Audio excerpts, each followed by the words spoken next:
I read a total of 30 books across the year of 2021, which I thought would be quite difficult to do, especially for someone like me. To be honest, I didn't actually think it would be achievable. I really enjoyed the challenge that I set for myself to read a minimum of 20 pages every single day, and I've gone ahead and set that same goal for this year being 2022. Now having a pretty set reading routine in place, and I've actually got my reading list for 2022, or for the most part, I noticed that the number of books that I'm probably going to be reading this year is going to be less than what I read last year. And I thought it would be worth discussing because the number of books does not necessarily translate to me not achieving my goal, nor does it really indicate anything outside of the fact that I'm still reading every single day. Welcome back to my channel. My name is Reese, and in today's video, I'm going to be going over my reading list ever so briefly, but I'm going to be talking more about the types of books that I'm going to be reading this year and why I'm planning to read them compared to the plan that I kind of put in place last year. Last year was all about self-improvement for me. The whole year, I wanted to focus on some set goals and really make progress is the word that I'll use. Progress is a hard one to justify or define, but really I just wanted to take some steps in the right directions towards doing something that would be beneficial to my life. And I thought in my head, self-help books are definitely the way to go about doing that. What ended up actually happening was that I read more fiction books than I did non-fiction books, because some way through the year, I realized that reading should have some relaxing elements to it, and sometimes it should be used as an escape from reality. I like the word detox or downtime, and reading definitely fits the part as it is a very relaxing thing to do. Which brings me into 2022, where my reading list for this year has expanded quite extensively. As you can see, pretty much all of the books that I'm going to be reading here, it's not every single one of them, but it's a bunch of them. And the main point that I want to make is that the majority of them at the moment are fiction.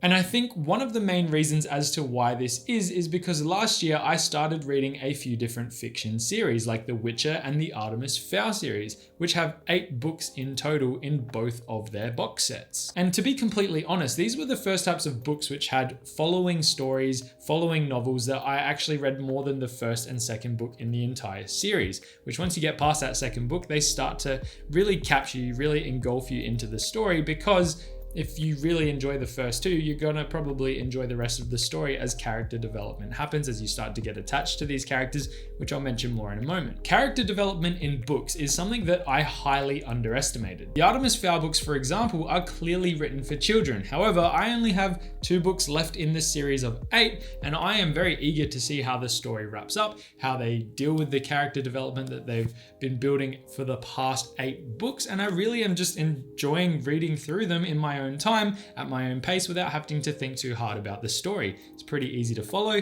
Characters are pretty interesting, and in general, I've really enjoyed the series. The Witcher series, on the other hand, these 4 remaining books here that I've got still to read this year, they're a lot more hard to follow. However, as I've been reading them, I've also been watching the show, and it's been really amazing being able to follow the stories while watching the characters come to life on the big screen.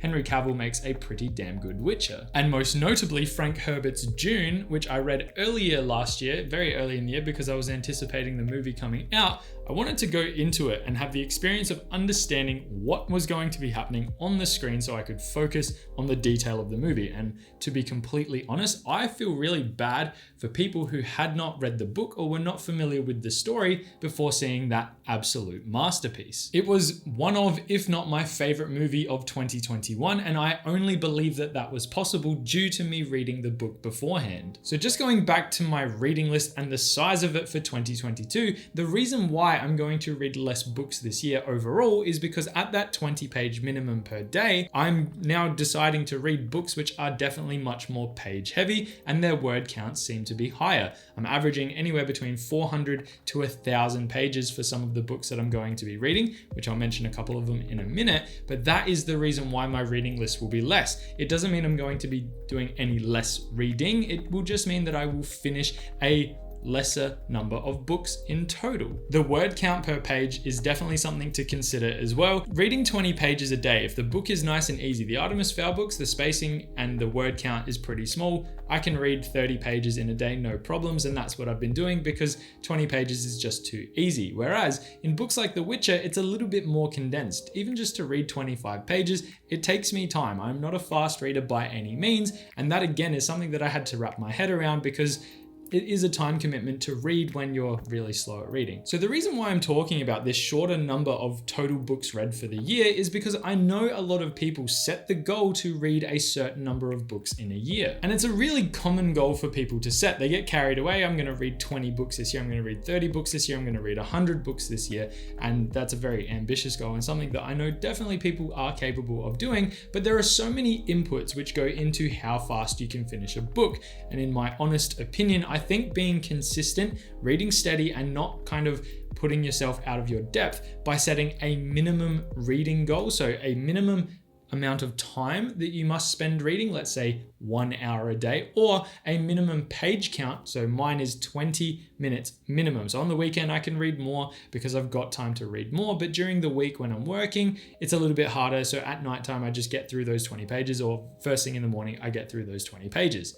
It's something to definitely understand, something to consider, and it doesn't necessarily mean that you're losing out or you're not going to be able to achieve a certain goal. In my opinion, setting an actual number of books that you're going to read for the year can really be detrimental to achieving that goal, because if you say, I want to read 20 books this year, you're going to procrastinate throughout the year. And then as you get towards that back end or that period of time, getting closer to that goal time frame needing to be completed, you're going to have to rush through them, and the goal is probably going to go to shit. I see this a lot even with people who go to uni, people who study in school. They go to do an assignment last minute. They cram it, they procrastinate, they don't chip away at it over time, and it really does affect their ability to achieve their goals. Setting a total number of books that someone wants to read in a single year allows the introduction of procrastination to come into play. Let's say that I set a goal to read 10 books this year. Early on in the year, I could use the excuse that I've got plenty of time to achieve this goal, so I might just dabble in a few pages here and there,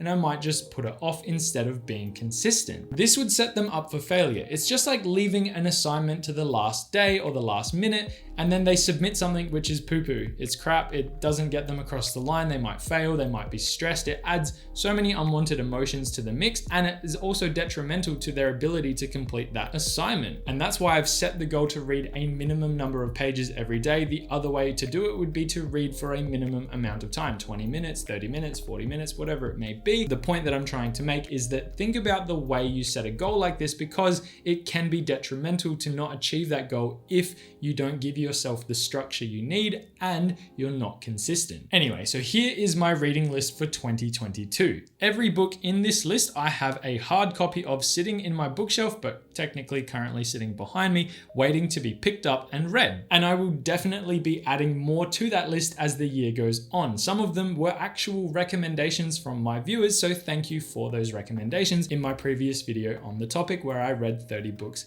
last year. Check that video out if you want. I've left a link down in the description below to it. I figured why not plug it? And if you could, just hit that like and subscribe button really quickly. I really do appreciate the support. It really does go a long way for the channel, and it doesn't go unnoticed. Anyway, back to my reading list. I use Notion to track my reading list because I use Notion for lots of different purposes. So it just makes sense to build my reading list out in it. I'm not sponsored by them at all. I just wanted to mention it because I really like the service they provide. I've been using them for a long time now, and I definitely get good value out of it. As a personal note to myself, the 2 books that I am most excited to read this year are part of the King Killer Chronicles. They are the 2 books that have been released of the 3-part series, and they're written by Patrick Rothfuss. I've got them right behind me. Here they are here. They are titled The Name of the Wind and The Wise Man's Fear, and they have been absolutely hyped up to me by several people, some of my closest friends, my uncle, people who have read these books and say they are excellent. And like I just said, as a bonus, it is a 3-part series, but only 2 of the books have so far been released.